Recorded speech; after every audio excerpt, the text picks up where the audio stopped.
அனைவருக்குமே வணக்கம். சற்று முன் கிடைத்திருக்கக்கூடிய ஒரு மிக மிக முக்கியமான செய்தி ஒன்று வெளியாகி உள்ளது. சற்று முன் கள்ளச்சாராய வழக்கில் திமுக அமைச்சர்கள் கூண்டோடு கைது இப்படி மாதிரி செய்திகள் வெளியாகி இருக்கு. இதை பற்றி தான் இந்த வீடியோவில் நம்ம முழுமையாக பார்க்க போகிறோம். அதுக்கு முன்னாடி நம்ம சேனலுக்கு இப்போ தான் நீங்கள் முதல் முறையாக வந்திருக்கீங்க அப்படின்னா மறக்காமல் நம்மளுடைய சேனலை சப்ஸ்கிரைப் பண்ணி சப்போர்ட் பண்ணுங்கள். வாங்க வீடியோக்குள்ளே போகலாம். ஏற்கனவே பார்த்தீங்கன்னா கள்ளச்சாராய வழக்கில் திமுகவை சேர்ந்த அமைச்சர்கள் பார்த்தீங்கன்னா கள்ளக்குறிச்சியில் ஒரு மிகப்பெரிய கலவரங்களாகவும் இந்தியா முழுவதுமே பேசக்கூடிய அளவிற்கு பார்த்திங்கன்னா இந்த கள்ளச்சாராய வழக்கில் சிக்கியிருந்தாங்க இல்லையா.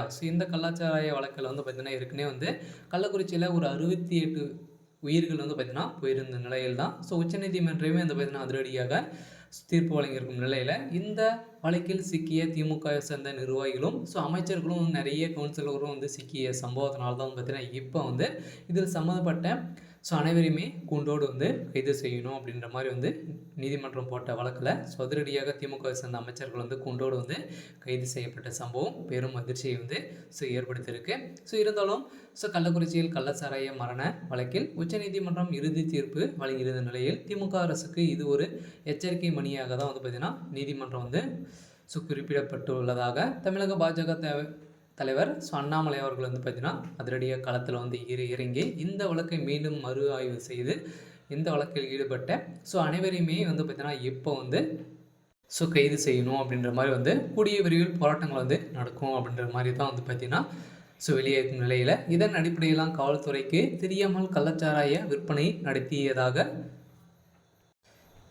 தொடரப்பட்ட வழக்கில் மாவட்ட காவல்துறை கள்ளச்சாராய விற்பனையை கண்டுகொள்ளாமல் இருந்ததால் இந்த துயர சம்பவம் நிகழ்ந்திருக்கிறது அப்படின்ற மாதிரி தான் பார்த்தீங்கன்னா நிறைய குற்றச்சாட்டுகள் நீதிமன்றம் வச்சுருந்தாங்க. இந்த நீதிமன்ற அடிப்படையில் கள்ளச்சாராயம் தொடர்பாக திமுக அரசுக்கு இது ஒரு எச்சரிக்கை மணி என்று நீதிமன்றம் கண்டனங்கள் தெரிவித்திருந்த நிலையில் இந்த கண்டனங்களின் அடிப்படையில் கள்ளச்சாராய விற்பனையும் கண்டுகொள்ளாமல் உண்மையை குற்றவாளிகளை காப்பாற்றும் நோக்கில் தான் திமுகவுடைய அரசும் போலீஸார்களும் பார்த்தீங்கன்னா செயல்பட்டு வராங்க அப்படின்ற மாதிரி நீதிமன்றம் கருத்துக்கள் பார்த்திங்கன்னா தெரிவித்திருக்கும் நிலையில் தான் இதன் அடிப்படையில் இப்போ பார்த்திங்கன்னா இன்று கள்ளச்சாராய வழக்கில் சம்மந்தப்பட்ட திமுகவை சேர்ந்த அமைச்சர்களும் உயிரிழந்த 68 குடும்பங்களும் பார்த்திங்கன்னா இப்போ அதிரடியாக களத்தில் இறங்கி போராட்டத்தில் இறங்கிய காரணத்தினால இதில் சம்மந்தப்பட்ட அமைச்சர்கள் அனைவரையும் மீண்டும் செய்வதாக ஒரு பரபரப்பான செய்தி வெளியாகும் நிலையில் தான் இப்போ இவங்களுக்கு குண்டோடு பார்த்திங்கன்னா இது செய்யப்பட்டு இருக்காங்க.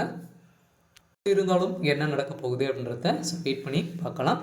இது மாதிரி செய்திகளை தெரிஞ்சுக்கணும் அப்படின்னா மறக்காமல் நம்மளுடைய சேனலை சப்ஸ்கிரைப் பண்ணி சப்போர்ட் பண்ணுங்கள். தேங்க்யூ.